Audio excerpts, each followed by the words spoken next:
तो कैलाश क्या है? ये शिव पार्वती का घर है। बोलो भाई, कैलाश क्या है? शिव पार्वती का घर है। बोलो, हर रोज पार्वती जी को रामायण सुनाते हैं शंकर जी। अच्छा, सुनने के बाद पार्वती जी इतनी महान हो गई कि भगवती सीता ने उनकी पूजा की है। बोलो, किसने की है पूजा? भगवती श्री जानकी ने पार्वती की पूजा की है। लेकिन सीता कौन है और पार्वती कौन है, जरा इसका मूल्यांकन किया जाए। तो इसका मूल्यांकन मैं कर रहा हूं। जासुवंश ते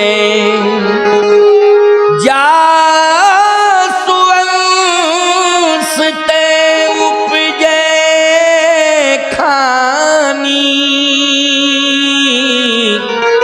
ओ अगणित लक्ष्य उमा ब्रह्माणी।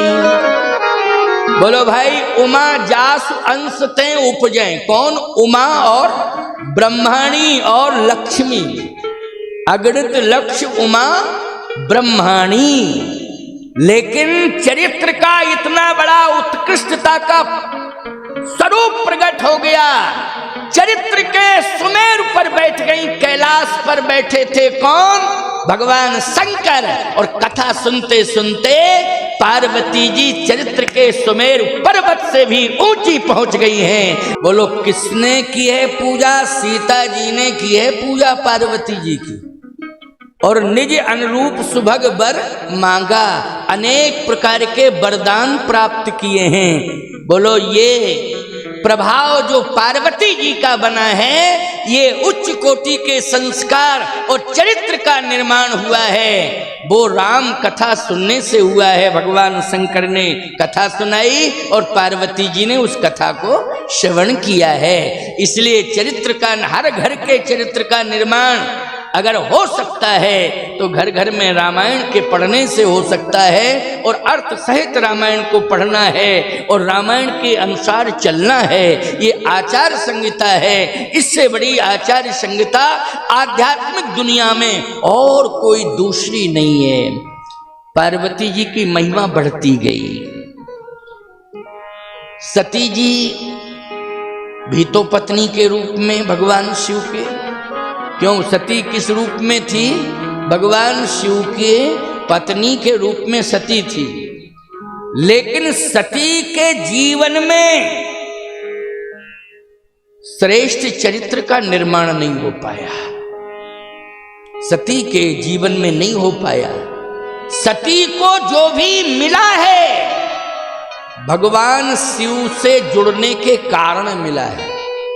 सती का जो पावर बढ़ा है वो भगवान शिव के कारण बढ़ा है। और मरने के बाद अगर शिव जी यत्र तत्र सर्वत्र न ले जाते तो 52 शक्तिपीठों की स्थापना नहीं होती। लेकिन सती को शक्तिपीठ से जोड़ने में बोलो किसका योगदान है? जल्दी बोलो।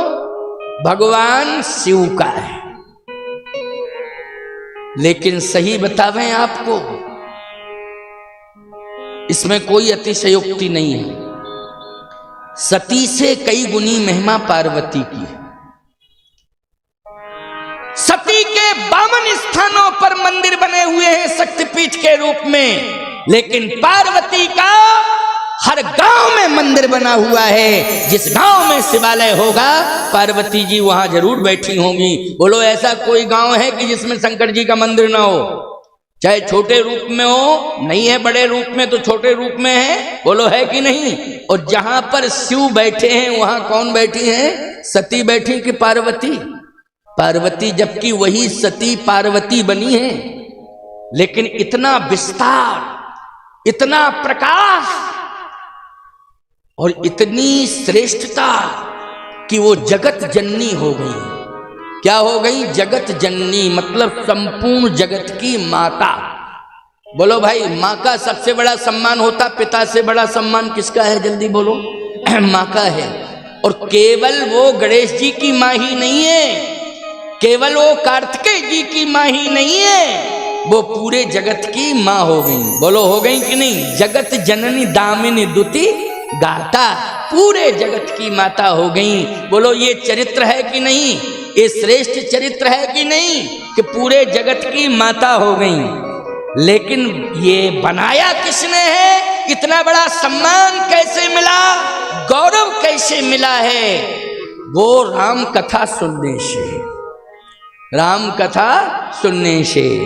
इसलिए मैं कहता हूं कि सभी को राम कथा सुननी चाहिए, बड़ी महिमा है। अब एक बात और सुन लो, अंतिम बात है ये, अंतिम बात है, बस बहुत अच्छा भाव है। शिव जी जब कथा सुना रहे थे पार्वती जी को, तो उस समय पार्वती मैया ने एक प्रार्थना की, क्योंकि दो ही बैठे हैं, तीसरा कोई है नहीं। शिव जी सुना रहे हैं और पार्वती जी सुन रही है, तीसरा कोई नहीं है। तो कथा सुन रही हैं तो प्रार्थना की कि महाराज अगर एक निवेदन करूं तो थोड़ा सा आप सुनेंगे। हाँ मैं बिल्कुल सुनूंगा। बोलो क्या बात है, क्या बात है? बात ये है कि ये राम कथा सबको सुनना चाहिए। हाँ सबको सुनना चाहिए। क्यों? क्योंकि संपूर्ण समाज भवसागर के तट पर है। बोलो भाई, जितना भी समाज है वो किस तट पर खड़ा है? भवसागर के तट पर। और भवसागर के तट पर खड़ा है, सागर को पार करना ही मुश्किल है, तो भवसागर को तो कैसे पार किया जाएगा? सागर ही को पार करना बहुत मुश्किल है, क्योंकि समुद्र के किनारे आप खड़े हो जाओ तो जिस तट पर आप खड़े हैं वो तो आपको दिखाई दे रहा है, लेकिन दूसरा तट कहाँ है वो दिखाई नहीं दे रहा है। और दूसरे तट पर पहुंचना बहुत मुश्किल की बात है।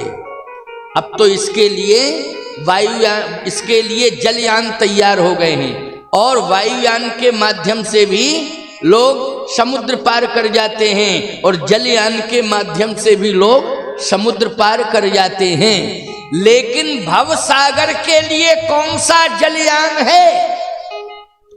महाराज ये मैं प्रार्थना कर रही हूं आपसे, क्या भवसागर को पार करने वाला कोई जहाज है, कोई जलयान है? भगवान शंकर ने कहा हाँ जलयान है, भवसागर को पार करने वाला भी जलयान है। किसके कार्यकाल में बना? भगवान शंकर ने कहा कि कार्यकाल में बना। ये तो वेदों ने ही बना के तैयार कर दिया है। किसने बना के तैयार किया है? वेदों ने। तो वेदों ने बना के तैयार किया है। कहाँ? रामायण की कथा तुम सुनो ना, हम तुम्हें सुना रहे हैं। देखो राम कथा सुना रहे हैं, उसमें स्पष्टीकरण है, बंदहु चारऊ वेद भव बारिधि बोहित सरिस। बंदहु चारऊ वेद भव बारिधि बोहित सरिस। भव सागर को पार करने के लिए पार्वती 4 वेदों का उत्कृष्ट ज्ञान का जहाज, 4 वेदों के उत्कृष्ट ज्ञान का जहाज, इसमें बैठ करके व्यक्ति भवसागर पार कर सकता है। इसका मतलब है कि जिनको 4 वेदों का ज्ञान होगा वो तो भवसागर पार कर लेंगे, लेकिन जिनको ज्ञान नहीं होगा वो डूब जाएंगे। इसका मतलब है मुश्किल की बात है। अच्छा, यहाँ इतने लोग बैठे हैं, रामायण बहुत लोगों को याद है। बोलो है याद कि नहीं? कुछ प्रसंग भागवत के भी याद हैं, श्लोक भी याद हैं, लेकिन 4 वेदों पर को किसी का अधिकार है क्या? इतने लोग यहाँ बैठे हैं। अगर 4 वेदों पर अधिकार हो तो झूठा हाथ मत उठाना। हाथ कोई भी व्यक्ति समाज में, इतने लोग मेरे सामने बैठे हैं, 4 वेदों पर अधिकार है किसी का? 4 वेदों के बारे में ज्ञान है? किसी का हाथ नहीं उठा। क्यों नहीं है? शायद है कि हमें काशी जाना पड़ेगा, वहां के विद्वानों से संपर्क जोड़ना पड़ेगा। काशी में 1 2 4 निकल आएंगे विद्वान, क्यों भाई, जो चारों वेदों पर, या पूरे देश में हम खोजेंगे तो 100 200 400 500 विद्वान निकल आएंगे। लेकिन पूरे देश में क्या 500 1000 ही लोग रहते हैं? 1 अरब से ज्यादा, क्यों भाई, आबादी है कि नहीं, जिसमें सनातनियों की सबसे ज्यादा आबादी भारत में, बोलो अपने देश में है कि नहीं? हिंदू सनातनियों की सबसे ज्यादा आबादी, बोलो हिंदू सनातनी भवसागर को मानता है कि नहीं मानता है? हिंदू सनातनी भवसागर को मानता है। बहुत संख्या है, कैसे तरोगे? 4 वेदों के उत्कृष्ट ज्ञान के जहाज में ज्यादा से ज्यादा बहुत लंबी सोच हमारी जाएगी तो 1000 2000 विद्वान पंडित निकल आएंगे, वो पार हो जाएंगे, लेकिन बाकी सब डूब जाएंगे। तो पार्वती मैया ने कहा कि महाराज अब कैसे बचाया जाए इन सबको? 1000 2000 ही पार हो पाएंगे, क्योंकि 4 वेदों के उत्कृष्ट ज्ञान के जहाज में बैठेंगे, लेकिन बाकी का क्या होगा? मैं इसलिए कह रही हूं क्योंकि मैं पूरे जगत की मां हूं। बोलो क्या हूं? मां हूं। मुझे बच्चों की चिंता है। मुझे किसकी चिंता है? जल्दी बोलो। पार्वती मैया ने कहा कि मुझे बच्चों की चिंता है, निश्चित रूप से मेरे बच्चे बाकी सब डूब जाएंगे। तो आपसे मेरी ये प्रार्थना है कि कोई ऐसा उपाय बताइए कि जिससे हमारे बच्चे बच जाएं, हमारे बच्चे बच जाएं, ऐसा कोई उपाय बताइए। भगवान शंकर ने कहा उपाय तो है, अगर है तो महाराज बताओ। अब देखो तुम लोग भी सुन लो, उपाय पूछने वाली कौन है? उपाय पूछने वाली हैं पार्वती मैया। उपाय बताने वाले कौन हैं? भगवान शंकर। और आप सभी श्रोता कथा सुन रहे हो, क्योंकि सभी जो है भवसागर के तट पर हैं और निश्चित रूप से उसे पार करना ही करना है। लेकिन 4 वेदों का जो उत्कृष्ट ज्ञान का जहाज है वो थोड़े ही लोगों के लिए उपलब्ध है, बाकी और सबको इसका लाभ मिलने वाला नहीं है। अब उपाय देखो, इसलिए तो कहता हूं कि मां मां होती है, निश्चित रूप से अपने बच्चे के कल्याण के लिए सब कुछ करती है। बोलो करती है कि नहीं करती है? अपने बच्चे के कल्याण के लिए सब कुछ करती है। मां भूखी रह जाती है लेकिन बेटे को भूखा नहीं रखती है। मां गीले में सो जाती है लेकिन बेटे को सूखे में सुलाती है। मां मां होती है।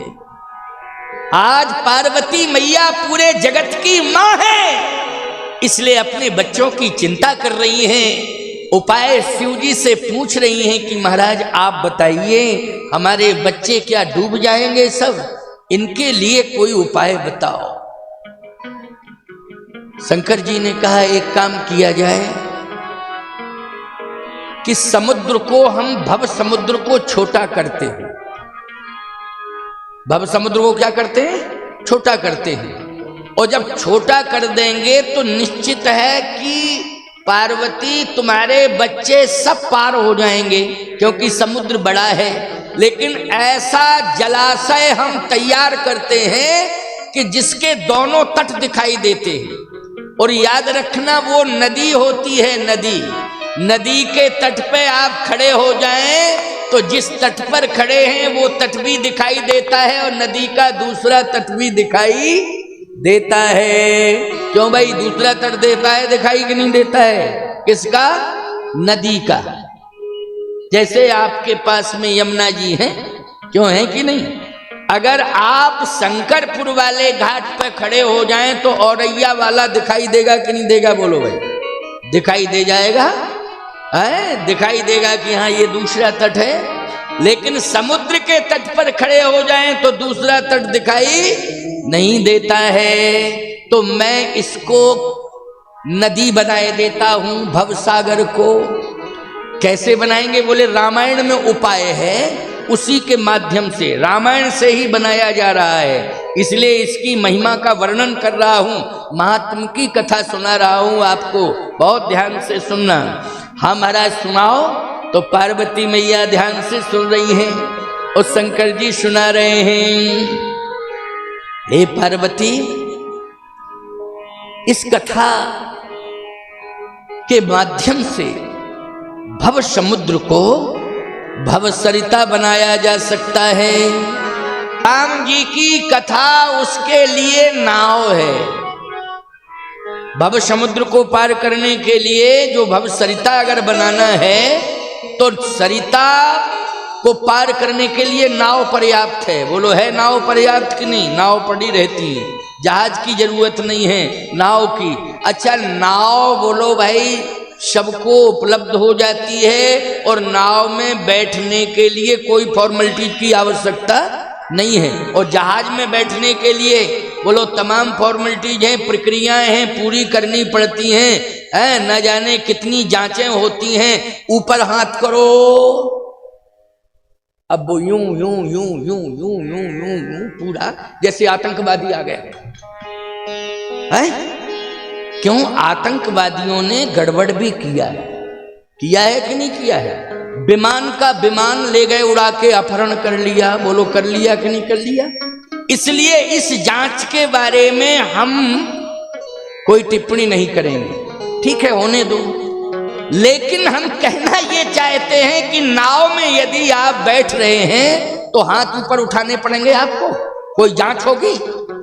आधार कार्ड भी नहीं दिखाना है। बोलो केवट कहेगा आइए आइए आइए बैठिए, और पतवार हाथ में लेगा और आराम से आपको पार कर देगा। यह है नाव की प्रक्रिया, बैठने वाली प्रक्रिया नाव में। जो रामायण को, राम कथा को सुनेगा और राम चरित्र पर चलेगा, उसके लिए ये भव सागर, भव समुद्र, भव सरिता हो जाएगा। क्या हो जाएगा? भव सरिता। अच्छा, निज संदेह मोह भ्रम हरणी, संदेह संशय को दूर करने वाली अगर कोई है तो वो भगवान की कथा है। पढ़ने वाला संदेह नहीं करता है, संशय नहीं करता है, उसे विश्वास हो जाता है। और आज हम देख रहे हैं कि बड़े बड़े परिवार डूब गए। किसके कारण डूब गए? संशय के कारण। बोलो संशय के कारण डूब गए कि नहीं? पति ने पत्नी पर संशय किया, पत्नी ने पति पर संशय किया। ईमानदारी के साथ बताओ, पूरा फैमिली सेटलमेंट ही गड़बड़ा गया, सब गड़बड़ हो गया पूरा। बोलो हो गया कि नहीं? किसके कारण हुआ? संशय के कारण हुआ। और इस मोबाइल ने तो और ही ज्यादा संशय पैदा कर दिया कि नहीं कर दिया? अच्छा एक बात बताओ, तुम घर से निकले तुम, ज्यादा से ज्यादा 15 मिनट हुआ, तुम्हारी पत्नी ने तुरंत कहा हेलो हेलो कहाँ हो? अरे अभी 15 मिनट तो हुआ है, अभी रास्ते में हूं, अभी पहुंचा भी नहीं हूं। अगल बगल में आवाजें आ रही हैं, झूठ मत बोलो, कहाँ हो? ईमानदारी के साथ बताओ, पूरा क्रोध उसकी आंखों में आ गया, खोपड़ी खराब हो गई। शाम को आकर के झगड़ा शुरू हो जाएगा कि नहीं हो जाएगा? बोलो झगड़ा शुरू हो जाएगा। मैं एक बात कहना चाहता हूं, घर में पत्नी रामायण पढ़े, घर में पति रामायण पढ़े, कोई संशय नहीं रहेगा। क्योंकि रामायण पढ़ने से दोनों के चरित्र का निर्माण हो जाएगा। फिर ना आवाजें सुनाई देंगी, ना भूत प्रेत दिखाई देंगे, सब संशय खत्म, एकदम क्लियर, कोई संशय नहीं, किसी प्रकार का कोई विवाद नहीं। जिस घर में रामायण पढ़ी जाएगी उस घर में विवाद नहीं, संवाद होना शुरू हो जाते हैं। क्योंकि रामायण संवाद को जन्म देती है, विवाद का अंत करती है। यह है राम कथा का प्रभाव, यह रामचरितमानस पढ़ने का प्रभाव। इसलिए एक बार आजमा के तो देखो। प्यारे, इस ग्रंथ ने पूरी दुनिया, देश दुनिया में घुमा दिया मुझे। ये ग्रंथ है केवल एकमात्र। पैसा पहचान नहीं बनाता है, पैसा पहचान नहीं बनाता है। पैसा ज्यादा कमाओगे तो फंसाता है, पहचान नहीं बनाता है। यही तो संशय, यही तो समस्या है। ज्यादा पैसा कमाने के चक्कर में लोग कहते हैं हमारी पहचान अच्छी बन जाएगी। पहचान नहीं बनाता है, बल्कि पैसा ज्यादा कमाने से, आय से ज्यादा क्यों? सोचो जरा, फंसोगे कि नहीं फंसोगे? फंसोगे। कितने लोग हैं हिसाब नहीं दे पाए तो जेल चले गए। कितने लोग हैं ज्यादा पैसा कमाया तो बैंक में ही सीज कर दिया गया खाता, और 4-5 मंजिल की हवेली पे बुलडोजर चला दिया। ले गए इधर भी उधर भी, कहीं के नहीं रहे। बोलो भाई, कहीं के भी नहीं रहे तुम, ना इधर के रहे ना उधर के रहे हैं। अब टेंशन में आके कोमा में चले गए, टेंशन में आके कोमा में चले गए। बोलो यही हो रहा है कि नहीं हो रहा? खबरदार, रामायण पढ़ो, चरित्र का निर्माण करो, ईमानदारी अपने रोम रोम में लाओ और सदमार्ग पर चलो। महाजनों येन गतः सपंथा, महापुरुष जिस रास्ते पर चले हों उसी रास्ते पर चलो। तुम्हें किसी तीर्थ में राम नहीं मिलेंगे, घर में ही राम मिल जाएंगे, घर के अंदर राम मिल जाएंगे।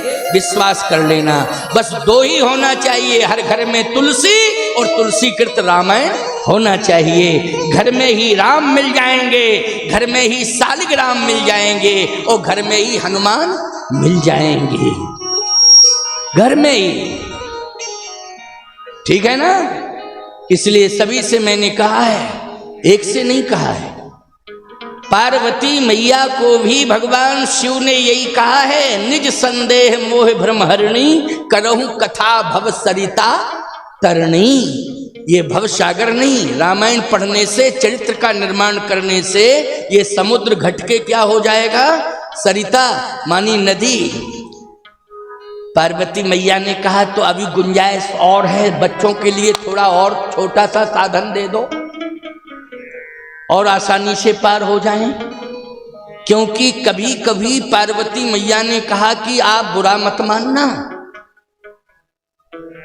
बच्चे नाव में बैठे और नाविक ने पतवार हाथ में ली, इतने में आ गया तूफान, पतवार हाथ से छूट गई और नाव पलट गई। क्यों? घटना घट जाती है ना कभी कभी। इसलिए हे स्वामी, इस संसार में वासना की आंधियां चलती रहती। बोलो, ये मानसून के द्वारा आंधियां आने वाली, ये कभी कभी आती हैं, लेकिन वासना की आंधी हर रोज चलती है। बोलो, चलती है कि नहीं चलती है? और प्यारे, जब वासना की आंधी चलती है ना, तो भावना की पतवार हाथ से छूट जाती है।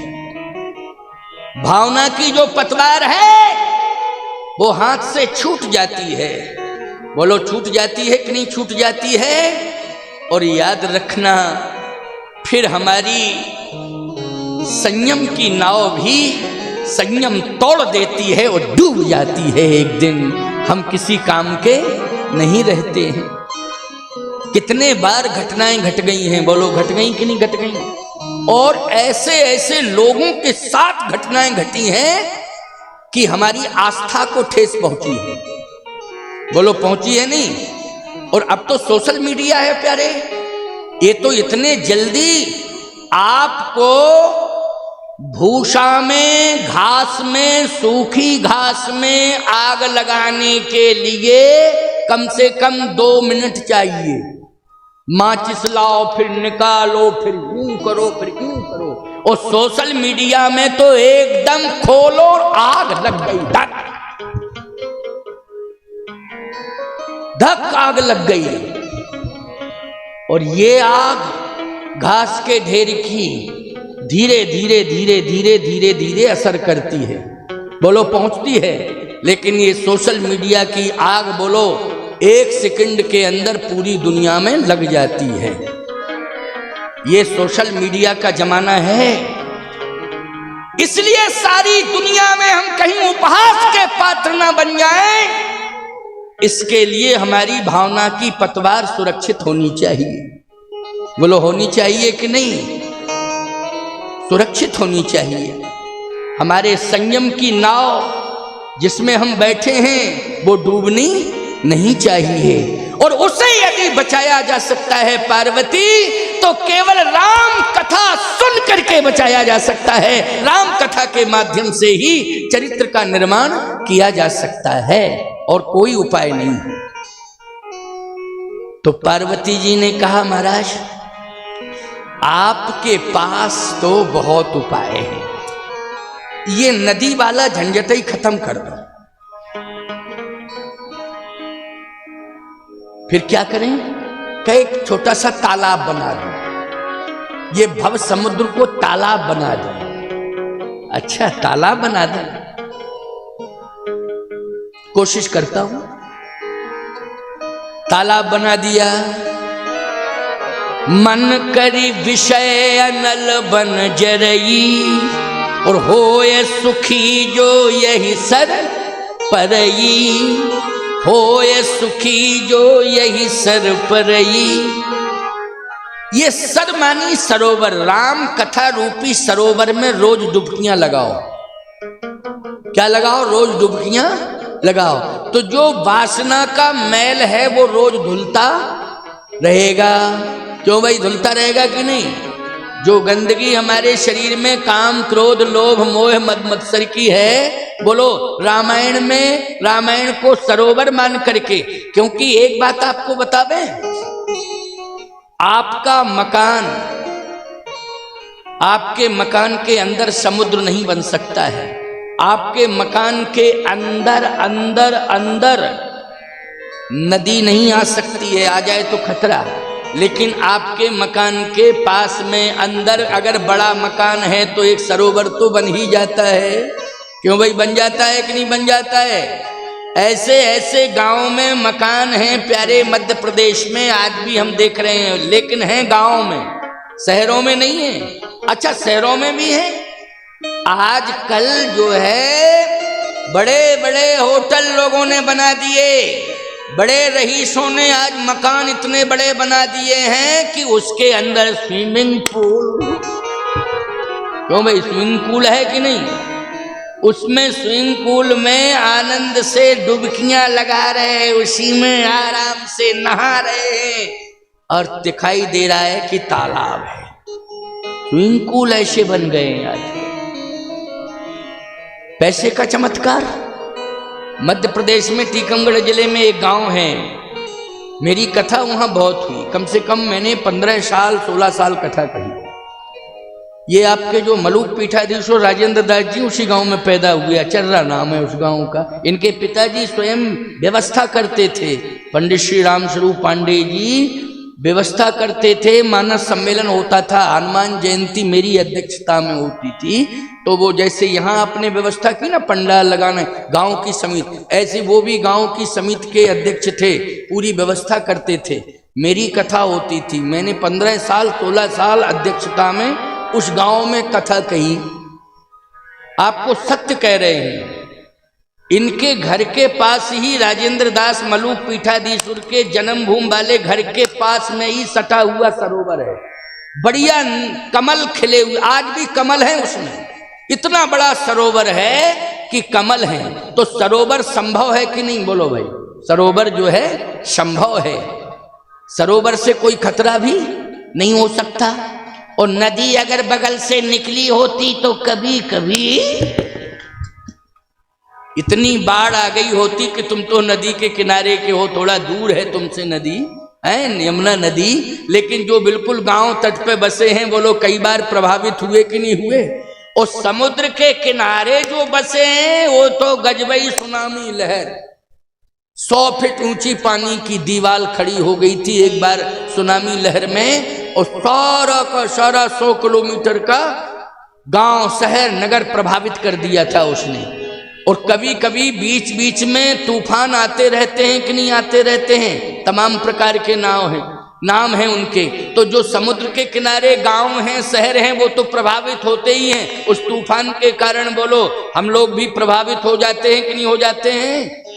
कभी तेज पानी बरसने लगता है, बिना मौसम की बरसात आ जाती है, कहे वो वहाँ तूफान आ गया है, वहाँ पर वो तूफान आ गया है, उसका ये नाम है होद होद फलाना, पता नहीं क्या क्या नाम लेने लगते हैं लोग। कहने का तात्पर्य मेरा ये है, तालाब रामायण यदि आपके घर में है और रोज पढ़ी जाती है तो वो मानस मानसरोवर है, और उस सरोवर में यदि लोग नहाते रहेंगे तो याद रखना फिर वो कभी भव समुद्र में या भव सरता में डूबेंगे नहीं। इसलिए रामायण को ही मानसरोवर कहा गया है। एक मानसरोवर तिब्बत में है, तालाब के रूप में है वो मानसरोवर, जहां कैलाश की तलहटी प्रवाहित हो रहा है वहां मानसरोवर। लेकिन उस मानसरोवर में और आपके घर में रामायण रूपी रामचरितमानस रूपी मानसरोवर में अंतर है। क्या अंतर है? बोले यहाँ 9 रस हैं, रस के वहां एक रस जल भरा है वहां मानसरोवर में, और यहाँ 9 प्रकार का रस है। यहाँ 9 रस हैं, रस के वहां यह बाणी है संत की पानी नहीं।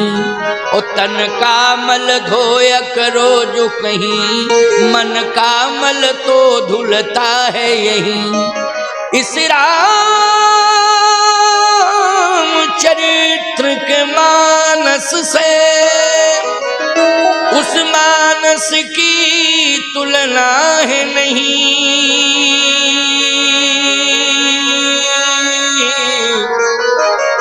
वहाँ डूबता जो मर जाता वहीं, यहाँ डूबता जो तर जाता यहीं।